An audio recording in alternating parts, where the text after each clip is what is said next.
Aloha, everybody. This is Dr. BethAnne. I am an intuition guide among many other things, and this is this week's energy update and angel message. So, the message that came through that I was given to share today was we have to learn to build bridges that free and don't fear. That was the phraseology. We have to learn to build bridges that free and don't fear. And two pictures came with that. The first one was of a rainbow, because a rainbow's a bridge, right? It travels from one space to another. And there's a lot in mythology and a lot spiritually about a rainbow being a bridge of promises and connecting, like the Rainbow Bridge is sometimes used as a poem for when we lose a pet. But there's also the idea of a rainbow being a bridge from like the celestial realm, the spirit realm, down to our realm to travel messages of hope to us.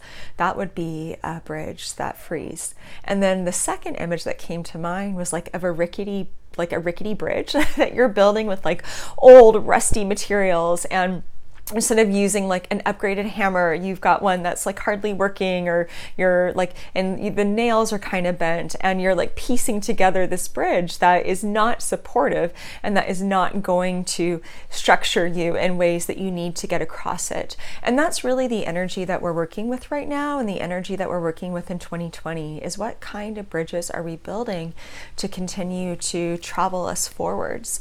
And I think that holds true collectively if you look at what's going on globally right now. But I want to focus on our individual journeys today because I feel like it holds true for us individually. We're not meant to go back to who we were. We're not meant to take out old wood and like old nails and the old rusty hammer that doesn't hammer so well. Each of us has things in our life that's a metaphor for, whether that is a thought system, a way of believing, a perspective that you had when you were younger on how you looked at the world.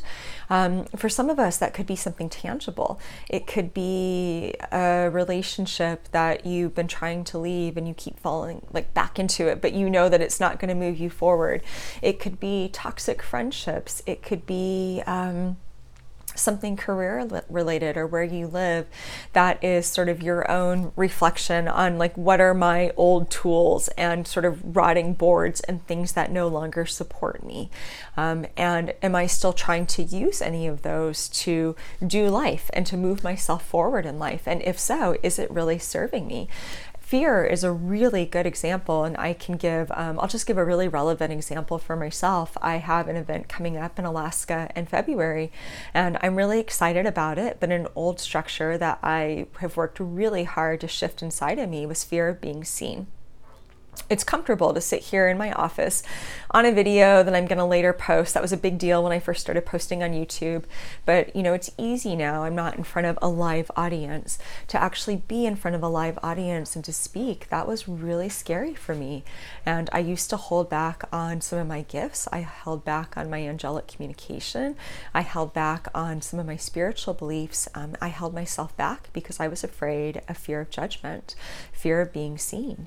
So if I try and keep creating that Alaska event, and that is like the tool that I'm using to create it, is that old way of being, how do you think that's going to feel for me? That's a bad hammer. It's a rotting board that's not going to support my weight as I try and like travel myself to this new location.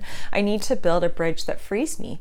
So one of the things that I've been very mindfully doing as I work towards this event weekend and I'm speaking and I'm doing a moon circle and book signings, is I have been really saying, like, I want to create a weekend of joy, of transformation, of inspiration. I want to connect with like-hearted people. I want warmth. I want sincerity. It feels so good just saying that right now. Like, I'm getting this really nice resonance in my body. That's my rainbow bridge that's going to free me, is putting that intention into my actions. Is throwing out that old value system that says that you can't be seen, it's not safe. And anytime that old thought pops up of saying, no, I'm not creating fear here. I'm creating being seen, being visible, connecting with like-hearted people, bringing people together. That's how we build a rainbow bridge. We identify like the old, rusty, crappy ways of doing something that really weren't serving us. They served us for a time. They probably kept us safe in our old version of self. And we replace them with that idea of how do we move ourselves forward in a way that supports us? I want to travel to Anchorage and walk into all those spaces and feel fantastic.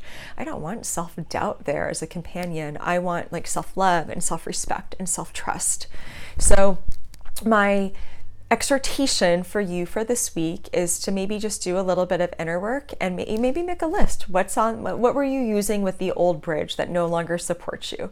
And how can you start building a bridge that frees you instead of fears you? I really think that's a beautiful phrase. We need to build a bridge that frees us and doesn't ignite more fear. A bridge to freedom and not a bridge to fear. Because that's how we're going to move forwards in alignment with who we're becoming. It's how we're going to move forwards in alignment with our truth. It's how we're going to move our world forwards in more global awakening and moving humanity into a more conscious way of being. And all of that work starts with ourself, and it starts with healing our relationship with ourself and taking control of the one thing we can, which is our own ingredients of self. So I feel like that is a really beautiful message for this week, and I love it. I feel inspired. Thank you, angels, and thank you to each of you who showed up and listened and are living heart-based right now and showing up for yourselves. We need you. So I'm sending much aloha and light to everybody. And if you're new to my work, you can find out more at BethAnneKW.com. There's a link up in my bio. And I'll see everybody on Thursday for an inspirational message.